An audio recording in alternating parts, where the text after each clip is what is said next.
Hello friends, it's me, and today let's watch Using Drones to Plant 20 Million Trees from Mark Rober. Together, let's go, let's start. These massive drones are attempting to plant 20 million trees from the sky. But to find out how I ended up here in the middle of this forest, we need to go back 6 months. Because that's when Mr. Beast hit 20 million subs, and someone suggested to celebrate he should plant 20 million trees. It went super viral on Reddit and Twitter, at which point someone else suggested he should team up with me and a bunch of other YouTubers to make it happen. Which got me thinking. And so with that, I made my way to Oregon to meet with Mr. Beast and his crew to plant 20 million trees.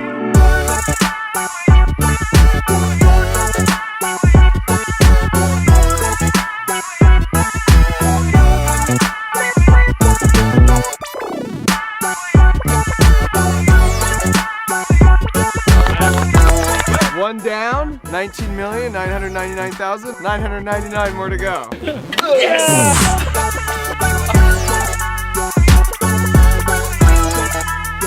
20 million trees in a 48-hour time period. The statistics may not be in our favor, but we got grit.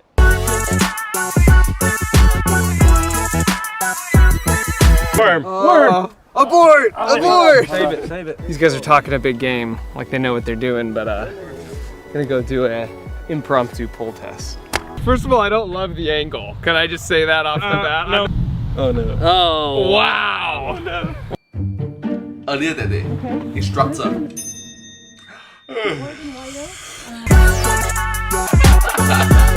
Chandler! We've been planning all day, solid 8 hours. We're up to like 250 trees. So, I mean, it's a start. It's definitely a start. Can we just say, look who's the dirtiest? I saw you rubbing stuff on you. Wow. Just look who's the dirtiest. Yeah. Come on, Mark. Yeah, hey. Mine's super dirty. My bat kills. There's a field of trees. 300. I'm not gonna lie, this collaboration between Mr. Beast and Mark Rober, it's kind of cute. Yep. After a full day of planning, 300's less than 20 million. So after talking it over, we decided we would play to our strengths. Jimmy was going to try and solve our problem with a tweet recruiting thousands of people, and I was going to pursue a more robotic solution. And so with that, I made my way further up the coast to Washington using a shortcut I knew to see if I could uncover a way to plant trees from the sky. But before I get into that, have you ever thought about where trees actually get their mass from? The knee-jerk reaction is to think it comes from the soil, but that can't be true because if you have a tree in a big pot, as the tree gets bigger, the soil level doesn't go down at all. The answer, as it turns out, is that the mass comes from thin air. The clue is if you look at what the bulk of the tree is actually made of. It's almost entirely carbon. Pretend I'm a tree. Basically, a tree sees a carbon dioxide molecule floating by, then it powers up with energy from the sun using photosynthesis, then it uses that energy to rip the carbon from the oxygen, and it takes that carbon and slaps it on itself to get more swole. And then the tree's like, hey humans, here's some beautiful fresh oxygen you can have back. I don't need it. So it takes the C and leaves us with the O2. That's a sweet deal. And so trees start really small, but in order to get bigger and bigger, they're just sucking more and more carbon out of the air. And so now you can see a tree and appreciate the beauty in the shade, but also that they're just these really massive vacuum bags completely stuffed full of carbon. And so I was in Washington to meet with some people who had a crazy idea that just might be the key to helping Mr. Beast and I plant those 20 million carbon vacuums. What's up? Their company's called Drone Seed, and they're only about 4 years old, and their idea is to use these massive drones to plant trees from the sky. They do this in 2 steps. First, they send out a smaller recon drone that uses lasers to create a 3D map of the terrain, and then from that they use software to find all the best spots to drop the trees to maximize their survivability. And then they create a flight path for each of the drones to fly autonomously. Then you load up the drone with a bunch of these seed pucks that you will drop from the sky. And their design is super clever too, because in each puck, represented by a hockey puck in this case, there's a special cocktail of around 6 seeds specifically chosen for the area where they're planting. And then you have nutrients, sort of like a fertilizer, that will help the seed grow and keep it from drying out. And then because you don't want a bunch of squirrels or mice just making a buffet out of all the seeds you drop, you need some way to condition them to give the whole experience just a 1-star review. Ooh. the ghost peppers, they're an olfactory and gustatory deterrent, which means if you eat it, you know, the obvious reaction, and on the way out it's the same thing. Yeah, and gustatory is the euphemism for on the way out. I ate Taco Bell last night and had some gustatory issues as well. And then once you secure the puck dropper to the drone, it's time to fly. Light the fires, kick the tires.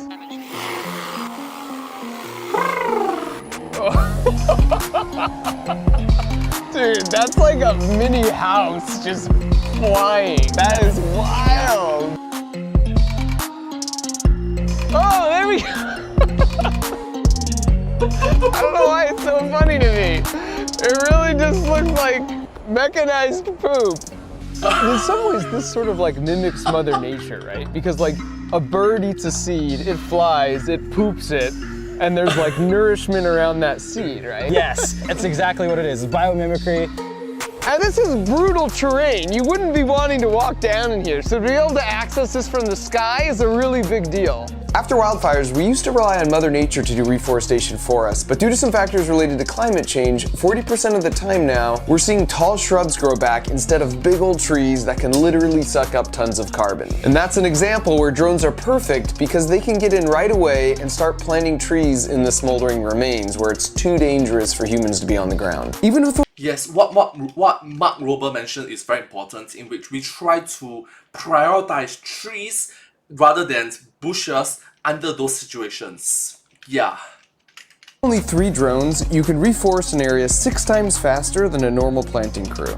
If you can nail a fleet like this with just 3, you could just scale this up. You can imagine the potential where, you know, you have a swarm of 100 drones. The work Drone Seed is doing is awesome. It gives me so much hope when I see people use really cool technology to solve really big problems. But they're still fine-tuning their system before they massively scale up. So they just aren't going to be able to help us plant the 20 million trees in time. Which is why we've been talking with all our YouTube creator friends for the past 5 months. And we decided if we were actually going to plant 20 million trees by 2020, we would need to bring the entire YouTube community together on this. I'm stoked. Let's plant some trees. I'm So KDHD! excited. Hey! One of the craziest things that Slow-mo YouTube's ever guys! seen. Just so many people. We could end up with too many trees. We're calling it Team Trees, and we went through a bunch of different options on how to pull this off, and eventually settled on working with the Arbor Day Foundation. They're And eventually, Team Seas as well. the longest running, most well-respected tree planting nonprofit, and we made a deal with them that for every $1 we give them, they would plant 1 tree. It's basically magic, and I had to prove that to my buddy Thomas. Here's $1. I'm gonna call my buddy Zach King here. Zach King, ooh la la. Oh, hi, Mark. Hey Zach. Is that King? Oh, okay. So you're gonna take the $1, put it in some dirt, and then pull. How? Oh, wow. Pretty slick.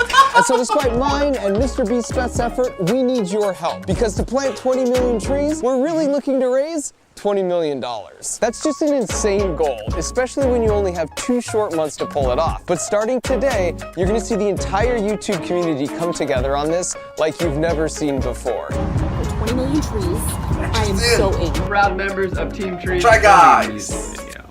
Don't get all the way. I will plant at least a couple of trees. The reason I'm most Hey, the king of YouTube! Mr. Beast, and also the previous king of YouTube, PewDiePie! excited about this is it feels like Spots the end every of day. Power Rangers when they would all assemble into the big thing and fight Rangers. stuff together and do good. This will absolutely be historic, and we need you on Team Trees. This is our chance to end this decade on a super strong note. It's a constructive way to tell the policymakers that this generation and our community on YouTube truly cares about the environment. It's basically all of us joining together to give a massive fist bump to frickin' Mother Earth. I personally will be planting 50,000 trees by donating $50,000. But that's still way less than 20 million, so join me and Mr. Beast and all your favorite YouTube creators by clicking that blue button right over there and planting as many trees as you can afford right now. We honestly need you. If you're a working adult, consider how many trees you're willing to plant to send a message. If you're a kid, talk to your parents about this. Get creative and do some chores to earn some money. Ask for some friggin' trees for Christmas. You can pick up 20 littered soda cans and then recycle them, and that's literally 1 more tree that will exist in the world than if you wouldn't have done that. This is all hands on deck, so either click that blue button or go to teamtrees.org and turn your dollars into trees. And then for like the next 2 months, make sure you like and double tap and retweet anything having to do with Team Trees and harass your favorite creators to join if they somehow haven't already.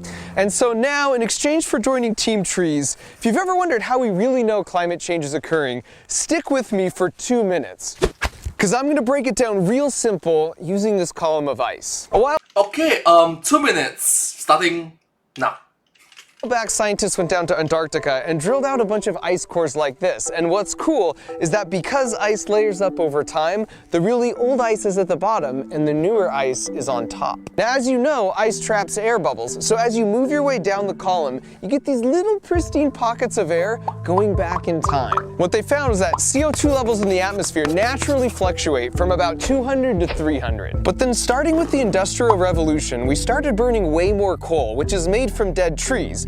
And we started burning down forests for resources to keep pace with the growing population. The problem with both of these is we're taking all this carbon that was in the ground in these massive carbon vacuum bags, and we're putting it back into the air at a super unnatural rate. So much so that around 1950, we busted into the 300s for the first time in at least a million years. And we weren't done yet because just 4 years ago in 2015, we broke into the 400s. When I started writing the script for this video, we were at 411. Today we're at 412. And this is the actual current data from NASA's excellent website, which does a great job laying out all the data they've gathered on climate change. A lot of my old friends at NASA played a role in collecting this data. Now here's the punchline and why all of this matters. If you independently look at average temperature over the past million years and then overlay it with average CO2 in the atmosphere, they match up pretty much exactly. So this relatively sudden spike of all the CO2 in the air is not a good thing. And sure enough, right now, we are consistently breaking the hottest month on Earth records, which has a lot of knock-on effects, which will start snowballing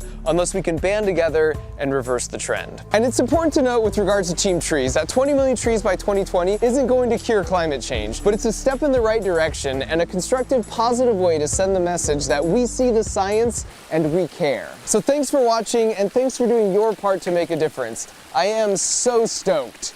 We totally got this. Thank you so much. Truly appreciate it. Have a heart. Do your part. But Robert! Man, I miss this outro. Please consider subscribing. Well, thank you so much. Hope you enjoyed. It makes a very good point. We only have one planet. We have to take care of it. Planet Earth. So, thank you so much for explaining the detailed science in it, and not only that, but also the philosophical question of why should we care for our planet Earth. Thank you. We, as Earthlings, should care for Earth. Don't you agree with me as well? Thank you. Subscribe.